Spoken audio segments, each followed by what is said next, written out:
السلام علیکم ورحمۃ اللہ تعالی وبرکاتہ۔ نحمده ونصلی ونسلم علی رسولہ الکریم، اما بعد فاعوذ باللہ من الشیطان الرجیم، بسم اللہ الرحمن الرحیم۔ ان اللہ وملائکتہ یصلون علی النبی یا ایھا الذین آمنوا صلوا علیہ وسلموا تسلیما۔ اللهم صل على سيدنا ومولانا محمد معدن الجود والكرم وآله الكرام وابنه الكريم وبارك وسلم صلاة وسلاما عليك يا رسول الله صلی اللہ تعالی علیہ وسلم۔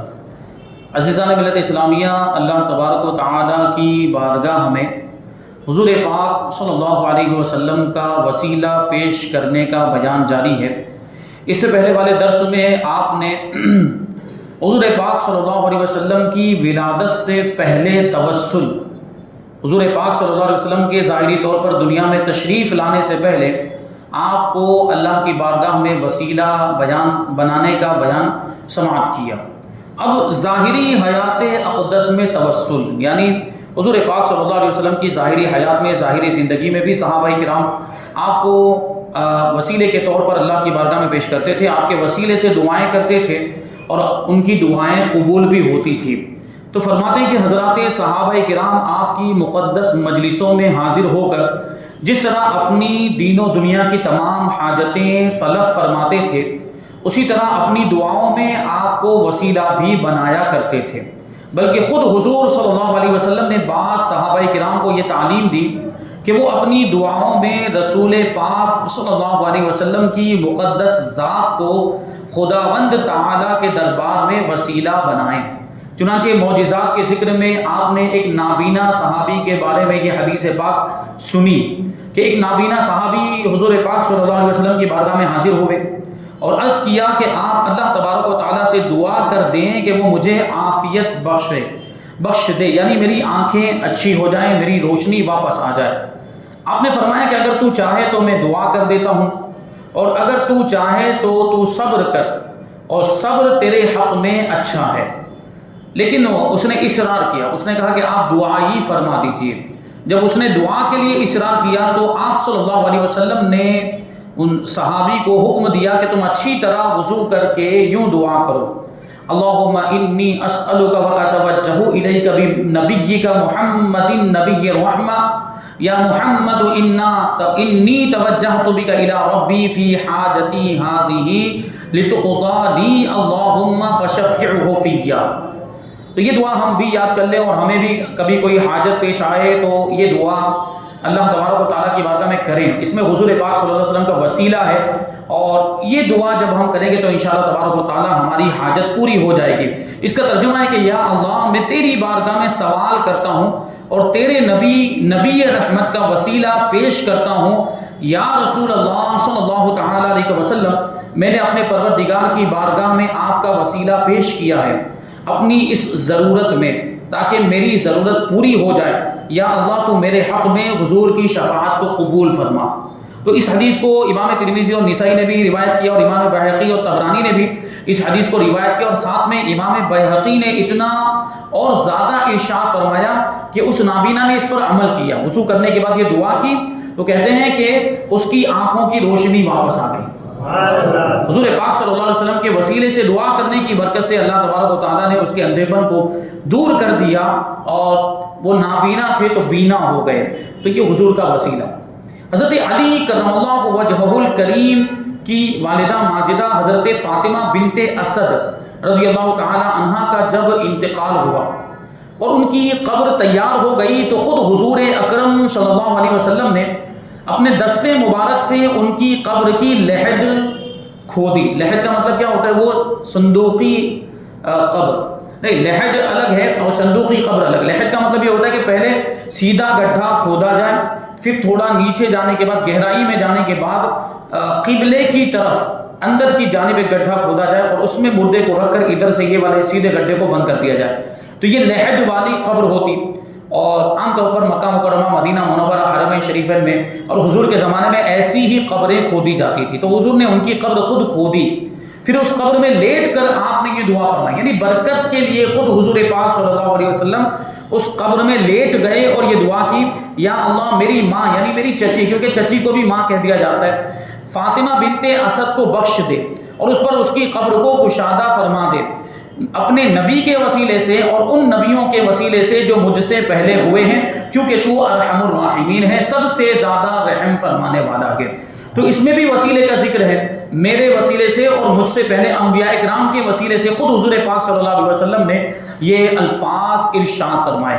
جب حضور اکرم صلی اللہ علیہ وسلم بچپن میں ابو طالب کی کفالت میں تھے تو حضور کی یہ چچی یعنی ابو طالب کی بیوی فاطمہ بنت اسد آپ کا بڑا خاص خیال رکھا کرتی تھی، اور یہ اسی احسان کا بدلہ تھا کہ آپ نے ان کو اپنی چادر مبارک کا کفن پہنایا اور خود اپنے دست رحمت سے ان کی قبر کی لحد کھودی اور ان کی قبر میں کچھ دیر لیٹ کر دعا فرمائی۔ اللہ اکبر، خدا کی قسم اس قبر میں قیامت تک رحمت کے پھولوں کی بارش ہوتی رہے گی، جس قبر والے پر رحمت للعالمین صلی اللہ علیہ وسلم کی رحمت کا اتنا بڑا کرم ہوا ہو۔ تو یہ ظاہری زندگی میں حضور کا وسیلہ صحابہ کرام نے پیش کیا اور حضور پاک صلی اللہ علیہ وسلم کو اللہ کی بارگاہ میں وسیلہ بنایا، یہ اس کے واقعات۔ اب وفات اقدس کے بعد توسل اور حضور کو وسیلہ بنانے کے واقعات فرماتے ہیں کہ وفات اقدس کے بعد بھی حضرات صحابہ کرام رضی اللہ عنہم اپنی حاجتوں اور مصیبتوں کے وقت حضور صلی اللہ علیہ وسلم کو اپنی دعاؤں میں وسیلہ بنایا کرتے تھے، بلکہ آپ کو پکار کر آپ سے استغاثہ بھی کرتے تھے، یعنی آپ کی بارگاہ میں اپنی فریاد پیش بھی کرتے تھے۔ حضرت امیر المؤمنین فاروق اعظم رضی اللہ تعالیٰ عنہ کے دور خلافت میں قحط پڑ گیا، بارش بند ہو گئی، تو حضرت بلال بن حارث صحابی رسول رضی اللہ عنہ نے رسول اللہ صلی اللہ علیہ وسلم کی قبر انور پر حاضر ہو کر عرض کیا کہ یا رسول اللہ صلی اللہ تعالیٰ علیہ وسلم اپنی امت کے لیے بارش کی دعا فرمائیں، کیونکہ وہ ہلاک ہو رہی ہے بارش نہ ہونے کی وجہ سے۔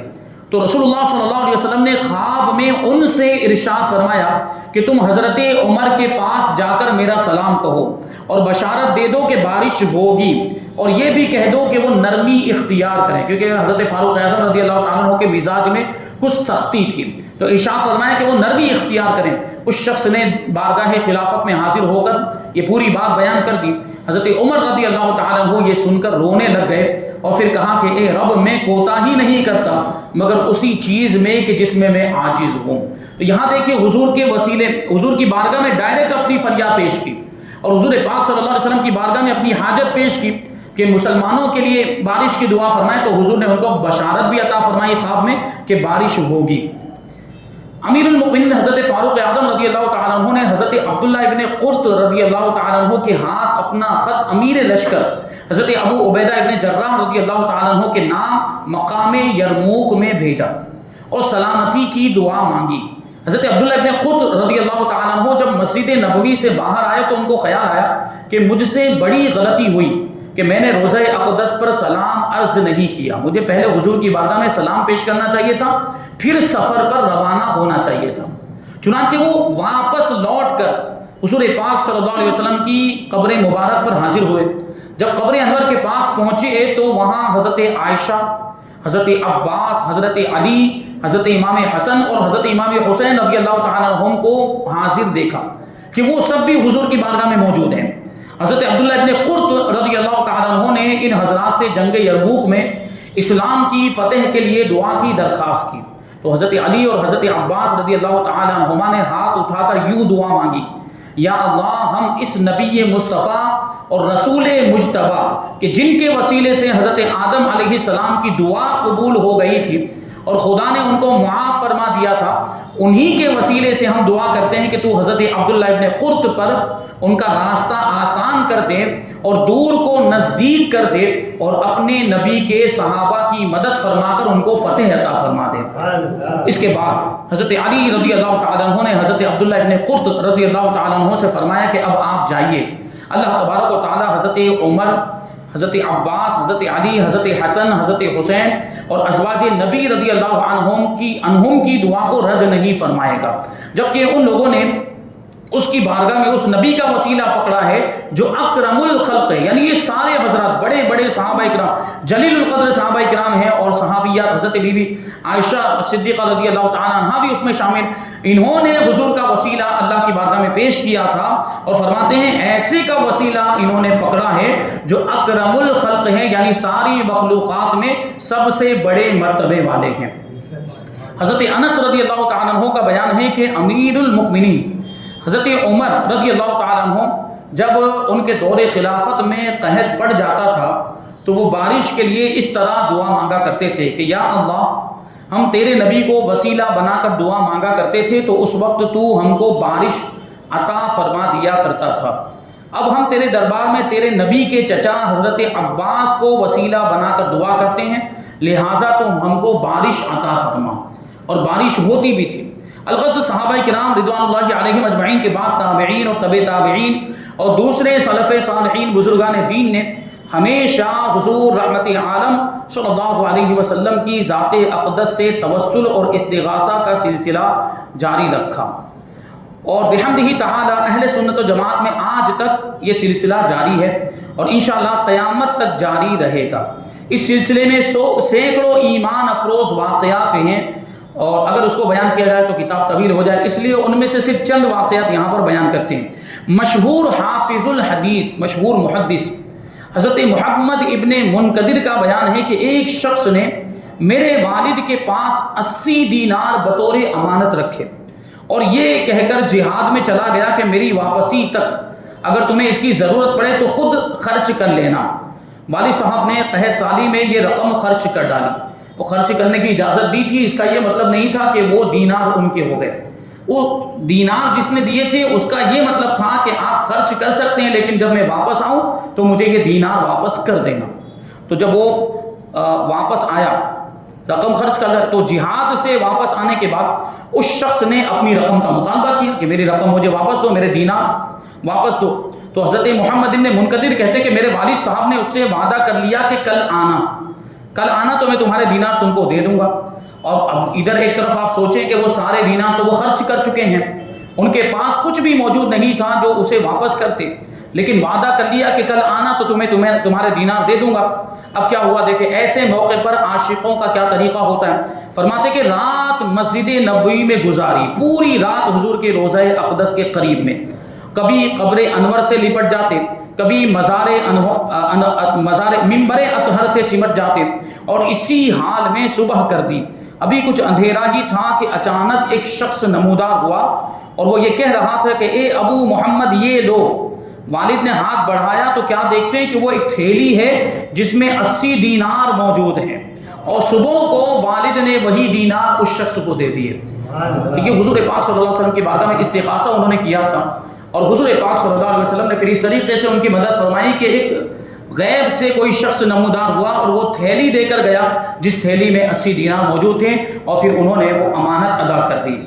مشہور بزرگ اور صوفی حضرت ابن جلا رضی اللہ تعالیٰ عنہ یا ابن جلا رضی اللہ تعالیٰ عنہ کا بیان ہے کہ میں مدینہ منورہ میں داخل ہوا اور فاقے سے تھا، یعنی مجھے بھوک لگی ہوئی تھی، میرے پاس کھانے کے لیے کچھ بھی موجود نہیں تھا. تو میں نے قبر انور پر حاضر ہو کر عرض کیا کہ یا رسول اللہ صلی اللہ تعالیٰ علیہ وسلم، میں آپ کا مہمان ہوں، یعنی میں مدینہ منورہ میں آیا ہوں، آپ کے شہر میں آیا ہوں، تو میں آپ کا مہمان ہوں، اور یا رسول اللہ میرے لیے تو آپ ہی سب کچھ ہیں، تو میں کسی اور کے دروازے پر کیوں جاؤں. تو میں آپ کے دربار میں آ گیا ہوں، آپ کی بارگاہ میں آ گیا ہوں، میں بھوکا ہوں، تو آپ ہی مجھے کھانا کھلائیے. فرماتے کہ اتنا عرض کرنے کے بعد میں سو گیا، مجھے نیند آ گئی. خواب میں حضور نبی کریم صلی اللہ علیہ وسلم نے مجھے ایک روٹی عنایت فرمائی. ابھی سوچے خواب میں روٹی عنایت. ایک تو یہ کہ حضور تشریف لائے اور حضور کا دیدار ہوا، آنکھیں روشن ہوئی، اور پھر حضور پاک صلی اللہ علیہ وسلم نے ان کی حاجت بھی پوری فرمائی، خواب میں روٹی عطا فرمائی. اور کہتے ہیں کہ میں نے خواب ہی میں وہ آدھی روٹی کھا لی، اتنی بھوک لگی ہوئی تھی کہ وہ آدھی روٹی میں نے خواب میں کھا لی. اب اچھا، ہم اور آپ خواب دیکھتے ہیں تو خواب کی بات خواب ہی میں رہ جاتی ہے. جو خواب میں دیکھا ہوتا ہے کیا وہ اس کے آثار زندگی میں نظر آتے؟ نہیں نظر آتے. لیکن وہ کہتے ہیں کہ میں نے آدھی روٹی کھا لی، جب میری آنکھ کھلی تو باقی کی آدھی روٹی میرے ہاتھ میں تھی. ظاہری طور پر میرے ہاتھ میں موجود تھی. اس کا مطلب کیا ہو کہ اللہ کے رسول صلی اللہ علیہ وسلم نے سچ مچ روٹی عطا فرمائی تھی. وہ صرف خواب کی بات نہیں تھی, وہ روٹی ان کو ملی اور آدھی روٹی پھر انہوں نے بیدار ہونے کے بعد اس کو تناول فرمایا. تو اس طرح حضور پاک صلی اللہ علیہ وسلم اپنے چاہنے والوں کی مدد فرماتے ہیں. امام ابو بکر بخاری کہتے ہیں کہ میں اور امام طبرانی اور ابو شیخ تینوں حرم نبوی میں فاقے سے تھے. یعنی ہم لوگ مدینہ منورہ پہنچے اور وہاں پر ہمارا سارا جو کھانے پینے کا سامان تھا وہ ختم ہو گیا. اب ہمارے پاس روپیہ پیسہ بھی نہیں تھا کہ جس سے کھانا خریدتے, ہم بھوکے تھے. جب عشاء کا وقت آیا تو میں نے قبر شریف کے پاس حاضر ہو کر عرض کیا کہ یا رسول اللہ صلی اللہ تعالیٰ علیہ وسلم ہم بھوکے ہیں, اور یہ عرض کر کے میں لوٹ آیا. امام ابو القاسم طبرانی نے مجھ سے کہا کہ بیٹھو, رزق آئے گا یا موت آئے گی, یعنی یا تو کہیں سے ہمیں کھانا مل جائے گا یا پھر بھوک سے ہم لوگ مر جائیں گے. ابو بکر بخاری کا بیان ہے کہ میں اور ابو شیخ تو سو گئے, مگر طبرانی بیٹھے ہوئے تھے کہ ایک علوی نے آ کر دروازہ کھٹکھٹایا. علوی یعنی حضرت مولا کائنات کی اولاد میں سے, جو بی بی فاطمہ رضی اللہ تعالی عنہا کے علاوہ کسی اور زوجہ سے جو مولا کائنات کی اولاد ہیں ان کو علوی کہا جاتا ہے. تو ایک علوی شہزادے آئے اور انہوں نے آنے کے بعد دروازہ کھٹکھٹایا. ہم نے دروازہ کھولا تو کیا دیکھتے ہیں کہ ان کے ساتھ دو غلام ہیں, اور جن میں سے ہر ایک کے ہاتھ میں ایک ٹوکری ہے, اور جو ٹوکریاں قسم قسم کے کھانوں سے بھری ہوئی ہیں. ہم لوگوں نے بیٹھ کر وہ سارا کھانا کھایا اور خیال کیا کہ بچے ہوئے کھانے کو یہ غلام لے کر چلا جائے گا, مگر وہ باقی کھانا بھی ہمارے پاس چھوڑ کر چلا گیا. جب ہم کھانے سے فارغ ہوئے تو علوی شہزادے نے ہم سے کہا کہ کیا تم نے حضور نبی کریم صلی اللہ علیہ وسلم سے فریاد کی تھی, کیونکہ رسول اللہ صلی اللہ علیہ وسلم نے خواب میں مجھے حکم دیا ہے کہ میں تمہارے پاس کچھ کھانا لے کر جاؤں. تو حضور کے حکم سے یہ کھانا لے کر آئے. ایک شخص نے روضہ اقدس کے پاس نماز فجر کے لیے اذان دی, اور جو ہی اس نے الصلاۃ خیر من النوم کہا تو خدام مسجد میں سے ایک شخص نے اٹھ کر اس کو ایک تھپڑ مار دیا. اس شخص نے رو کر عرض کیا کہ یا رسول اللہ صلی اللہ تعالیٰ علیہ وسلم آپ کی بارگاہ میں میرے ساتھ یہ سلوک کیا جاتا ہے. اسی وقت اس خادم پر فالج گرا, یعنی لقوہ لگ گیا, اور اسے وہاں سے اٹھا کر لے گئے, اور 3 دن کے بعد وہ مر گیا. تو حضور کی بارگاہ میں اس نے فریاد کی تو فوراً مدد آئی. الغرض حضرات انبیاء کرام علیہ السلام اور اولیاء اعظام رضی اللہ عنہم سے توسل اور استغاثہ, ان کی بارگاہ میں فریادیں کرنا, حاجتیں پیش کرنا یہ جائز ہے, بلکہ مستحسن ہے, اچھی چیز ہے. یہی وجہ ہے کہ لاکھوں علماء ربانیین, اولیاء کاملین ہر دور میں بزرگان دین سے نظم و نثر میں توسل و استغاثہ کرتے رہے, اور یہی اہل سنت و جماعت کا مقدس مذہب ہے. اگر ہم اس کی مثالیں بیان کریں تو یہ کتاب بہت لمبی ہو جائے. مثال کے طور پر ہم صرف امام اعظم ابو حنیفہ رضی اللہ تعالیٰ عنہ کے قصیدے میں سے 3 اشعار برکت کے طور پر نقل کرتے ہیں, جن میں امام اعظم ابو حنیفہ نے کس طرح دربار رسالت میں اپنا استغاثہ پیش کیا ہے, حضور کو وسیلہ بنایا, حضور کی بارگاہ میں فریاد کی ہے, اس کو نگاہ عبرت سماعت کریں. اور یہی اشعار پر ہم اپنی کتاب کو ختم کرتے ہیں. یہاں پر کتاب ختم ہو رہی ہے. وہ امام اعظم ابو حنیفہ رضی اللہ تعالیٰ عنہ کے 3 اشعار سماعت کریں کہ دیکھیے یہ ہم حنفی ہیں, ہم امام اعظم ابو حنیفہ کے مقلد ہیں, ان کی پیروی کرتے ہیں, اس لیے ہم حنفی کہلاتے ہیں. اور ہمارے مخالفین یہ وہابی دیوبندی یہ بھی اپنے آپ کو حنفی کہتے ہیں, لیکن وسیلے کے منکر ہیں. وہابی دیوبندی جماعتی یہ وسیلے کا انکار کرتے ہیں کہ کسی کو وسیلہ نہیں بنانا چاہیے, وسیلہ بنانا شرک ہے.